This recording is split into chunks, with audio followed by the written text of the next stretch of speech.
ধীরে ধীরে বর্তমান রাজ্যে একটা অসহায় পরিবেশ এবং আতঙ্কজনক পরিমণ্ডল তৈরি হচ্ছে। কখন যে কোথায় কি ঘটবে, কখন যে কিভাবে আইনের শাসনের জলাঞ্জলি ঘটবে তা বলা দুষ্কর।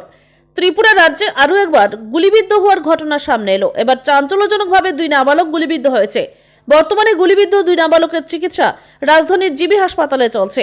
গোটা ঘটনার পরিপ্রেক্ষিতে এলাকা জুড়ে ব্যাপক চাঞ্চল্য তৈরি হয়েছে। ঘটনাস্থল কমলচৌড়া থানার অন্তর্গত পুটিয়া সীমান্তে।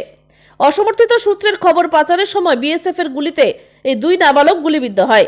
যদিও গোটা ঘটনার পরিপ্রেক্ষিতে পুলিশ তদন্ত করছে বলে দাবি সামনে এসেছে। এদিকে সীমান্ত রক্ষী বাহিনীর দ্বারা কমলচৌড়া থানার অন্তর্গত পুটিয়াতে 2 নাবালক গুলিবিদ্ধ হয়ে বর্তমানে আশঙ্কাজনক অবস্থায় জিবি হাসপাতালের ট্রমা সেন্টারে চিকিৎসাধীন।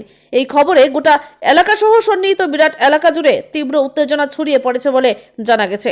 যদিও পুলিশ এবং বিএসএফ এর তরফ থেকে যাবতীয় নিরাপত্তা বলয় আরো বলিষ্ঠ করার দাবি সামনে এসেছে। Bureau report, Tripura news Bangla. আজকে এই তো কিছুক্ষণ আগে পুটিয়া বর্ডার থেকে আলাদাভাবেই 2 জন নাবালককে আনা হয়েছে আমাদের হাসপাতালে, বিশালগড় সাব রিজনাল হসপিটালে।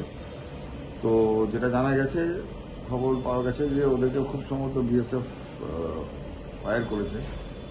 তো যাই হোক, তাদের শরীরে মাল্টিপল পাওয়া গেছে, কি বলে, খুব সম্ভবত রাবার বুলেট ছিল, যেটা পেনেট্রেশন তেমন কিছু নেই, বাট বেশ কিছু ইঞ্জুরির দাগ আছে।